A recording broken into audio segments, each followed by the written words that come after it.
Hey, what's up guys, back again with another video in the Spigot series. This time I'm going to show you how to use MongoDB within your Spigot plugins.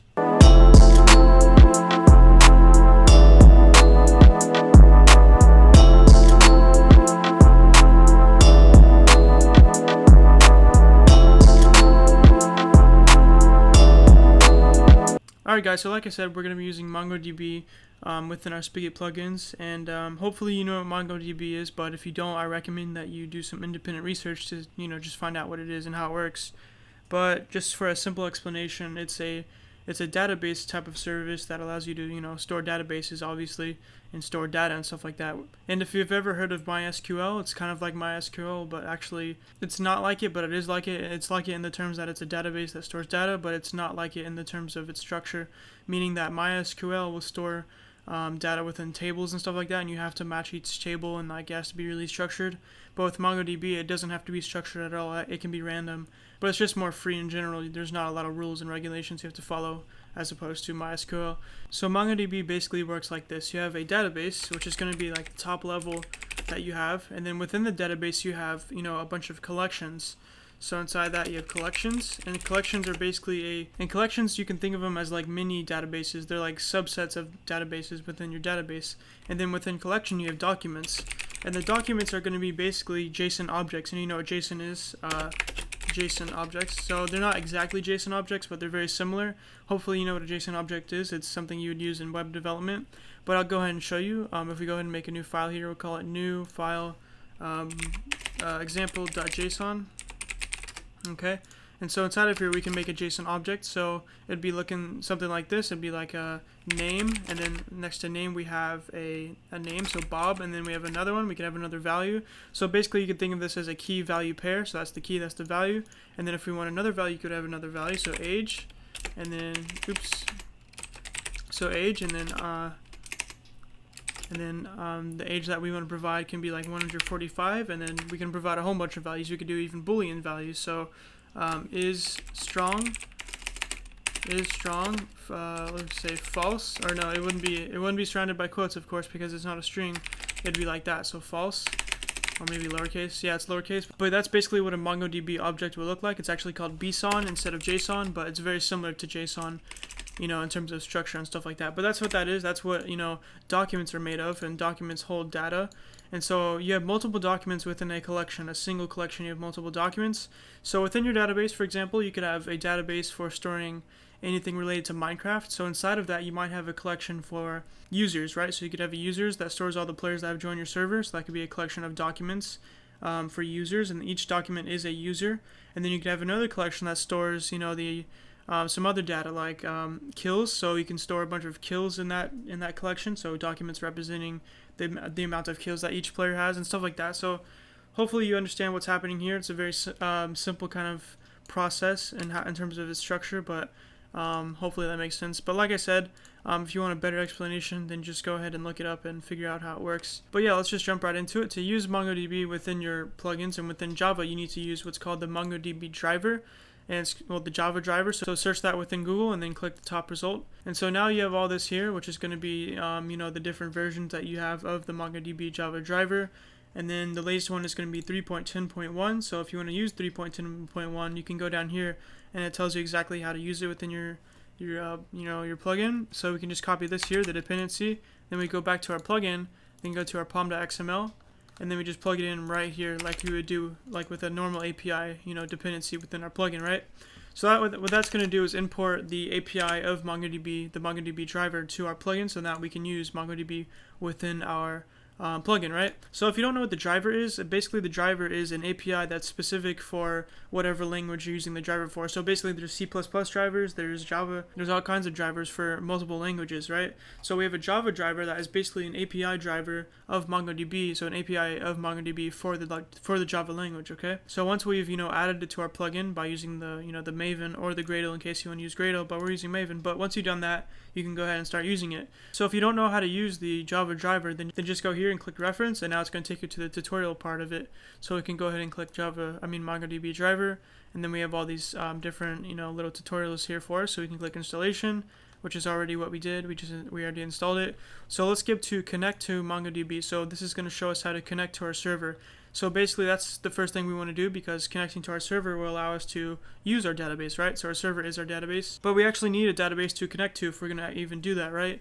So one popular service that I like to use is called MLab. So if you search MLab within Google and then go here, make sure you make an account, log in, all that fun stuff, then you should be here to this similar looking screen. So basically this is just a website that allows you to create databases in the cloud for free, right? There's a free tier, so you can basically make free databases, and it's really cool. So you can store data, and that's what I use for some of my stuff. Okay, so if we want to create a new database after you logged in and everything, just click create new, and then we can give it, well, now we need to select what we want to use. I'm going to just select the default for here, and then now we can select sandbox, which is going to be free. So you get about 0.5 gigabytes of storage, which is very good because you're storing JSON objects, right? And if you remember, those are made of text, so text documents are very, very small, so it's very hard to even fill up our 0.5 gigabytes of storage. So this is going to work perfectly for us because likely we're never going to fill it up, at least for a long time. Okay, so once you do that, you can select where you want the server to be located. I'm going to just select US East because I'm in Texas, so that's the closest server that I have access to. Then continue, and then now you can give it a name. I'm going to just call it Spigot because we're going to be working with Spigot, of course, Spigot plugins. So select that, then you can submit the order, and boom, it's going to load your server for you, create it, and all that fun stuff. So now we have it here. It's still creating it a little bit, so we got to give it a second. Oh, now it's done, so we can click it, and now it's going to take us to our server. Okay, so once we have our server, like I said, we can connect to it. So that's going to be the first step that we want to do. So if we go back to the API reference, we can see that to connect to the server, we can use this code here, the Mongo client. Well, we're going to make a new Mongo client object and then use Mongo clients.create as a method. Okay, so we're going to try all that. So let's just go back here. So yeah, we're going to connect to the database. So we're going to do Mongo client, and we're going to create a new Mongo client object, and we're going to import Mongo client, of course, and then we're going to do equals, and then we could do Mongo clients plural. It's not Mongo client in this case, it's Mongo clients with the S on the end, dot create. So this is going to create a new client for us. And then inside, if we do Control P, it tells us the parameters that we need to use. And so basically all you need to put in here is going to be the URI for your database. So basically the URL type thing that you would use to connect to your database. And we can get access to this by going back to MLab, and it tells you exactly what you need to use. So you can go here and just copy this, and now you can go back here and paste this. And as you can see here, the only thing that we're missing is a user and a password, okay? So this is going to be the user and password that we can use to access our database from anywhere, basically. So we'll go back here, and we need to create a new user. Okay, so add database user, and we can give it a name. I'll just call it Cody because that's my name, and then you can give it a password. So I'm gonna just say pickle123, pickle123, and then click create, and now it created the user for us so that we can use it. So we can, if we go back here, we can change it inside of our URI. So we can say Cody, and then the password is going to be pickle123, and that should allow us to connect to the MongoDB client or the MongoDB database successfully. Okay, so at this point, if this did not return any errors, we should be able to successfully connect to the database on MLab. So the next step would be to connect to our collection, right? Because I said we have collections inside of our database. So we don't have any collections yet, so we're going to go and create one. I'm going to just call it users, so it would store a bunch of users for some reason. That's going to be our collection name. So click create. So now inside of this collection, we would store our documents or our JSON objects, right? So as you can see here, it says 0 documents, as you know, the amount of documents that it has, right? So now we can create documents if we want to. Before we do that, we need to create an object reference of our collection so that we can use our collection, because our collection is going to be used to access our documents. We can't access our documents without accessing the collection in the database. So before I show you, if you want to know how to do something like that, then you would just go here and then click databases and collections, and then it would tell you how to connect to the collection. Okay, this will provide everything you ever need to know on how to use the MongoDB Java driver, at least mostly, right? This is all the good information that you would need to know. Okay, so use this as your Bible for, you know, working with, you know, the driver of MongoDB. So anyway, let's make a reference to the collection so that we can use it. So Mongo collection, and it's generic, so we need to provide a type here. So we're just going to be document. So we're just going to use document because document is going to be what we use to, you know, store our objects and all that, store our data. But here you have to choose which class of document you want to import. Make sure it's the org.bson one, because of course we're using bson objects, not anything else, right? Very similar to JSON, right? So anyway, we're going to give it a name. We'll just call it collection, and we're going to say is equal to, so is equal to, and then Mongo client dot get database. So we need to get the database that we want to connect to.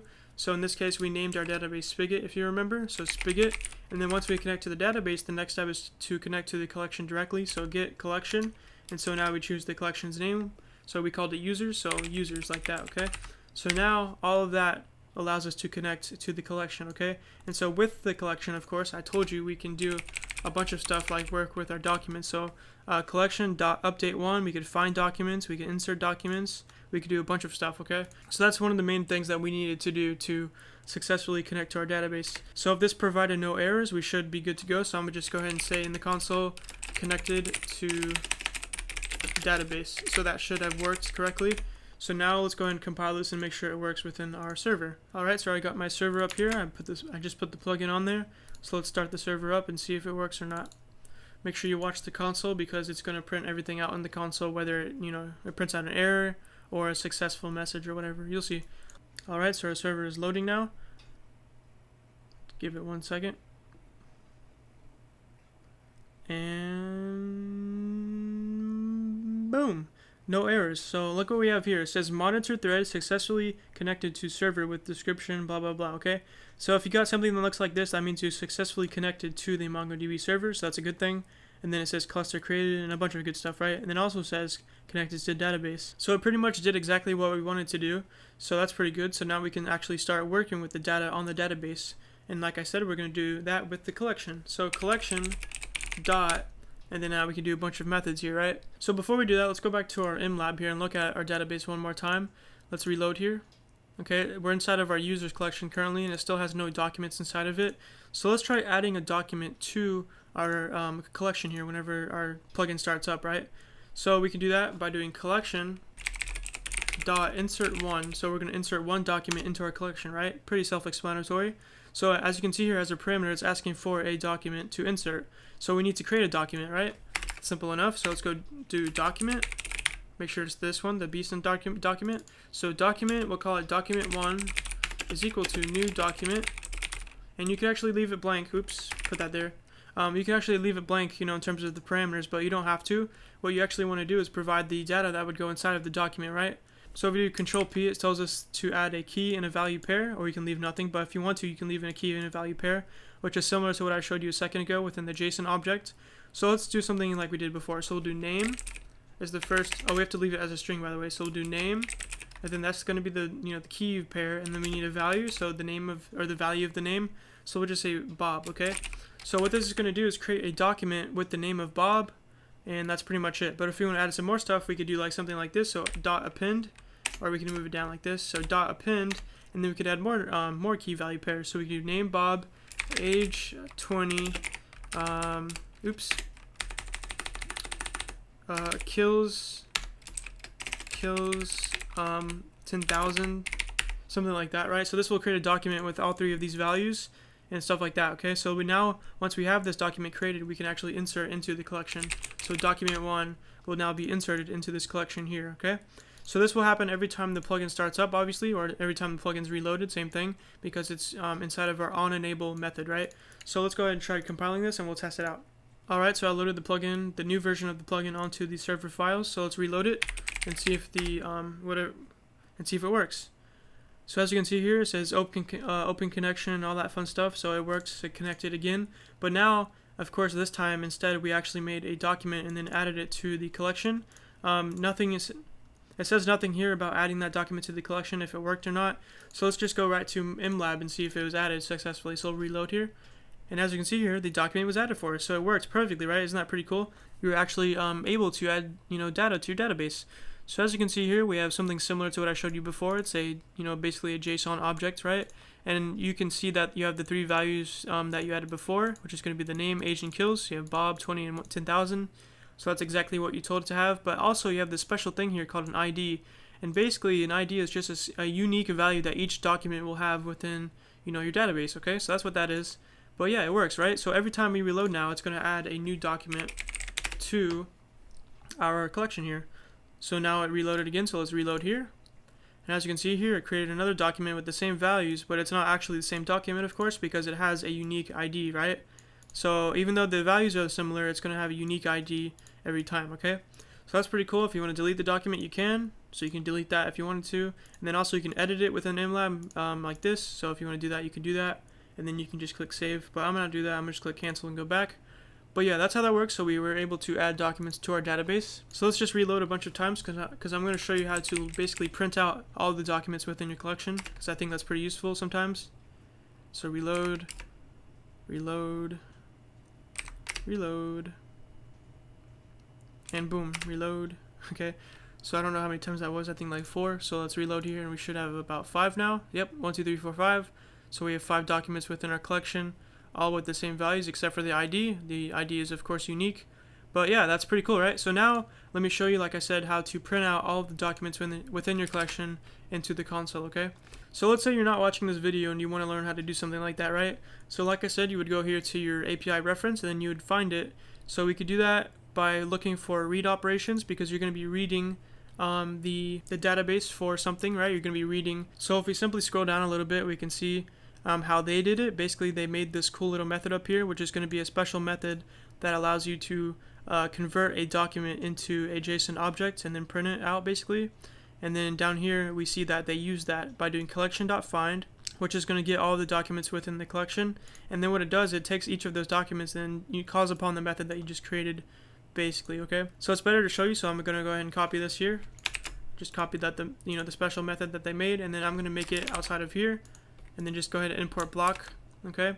And so now let's do what they did. So now let's get all of the documents from our collection, okay? So of course you need to reference the collection to get all the documents from the collection. So we'll do collection and then .find, okay? And the .find method is useful for finding documents, obviously, right? Because that's why it's called find. But if you do it like this, where we have no parameters, that means it's going to find every single document within the collection, right? Because we're not providing a filter, it's just going to find everything pretty much, right?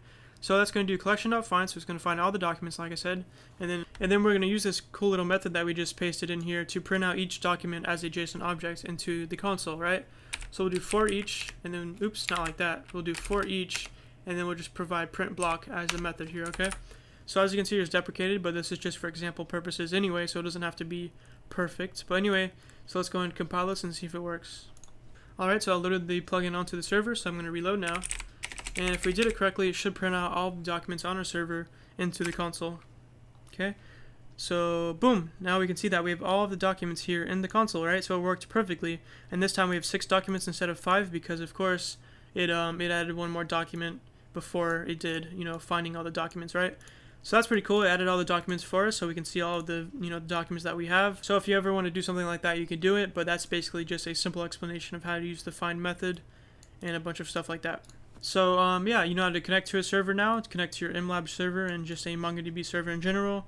You know how to connect to your database and the collection, so you can get a reference of the collection, and then you can use that collection as a reference to add documents to your database and then find documents in your database, okay? So yeah, next episode I'll be showing you how to make a plugin that stores the amount of times a person has joined the server, into the database, right? So they can do /joins and it'll tell them how many times they have joined the server. So inside the database, we'll keep data into how many times a player has joined. So yeah, next episode will get more complex, so just stay tuned. And if you have any questions about what we did this episode, I'll be glad to help you. I know this is pretty complicated in terms of we just jumped in right into this, but I showed you pretty much all you need to know to get started. So if you have any questions, like I said, just ask a question in the comment section below and I'll be glad to help you. And also we have a Discord link in the description below, so if you want to check out our Discord, you could do that too. And that's pretty much it. So yeah, if you like this video, leave a like. If you want to see more, subscribe, and peace.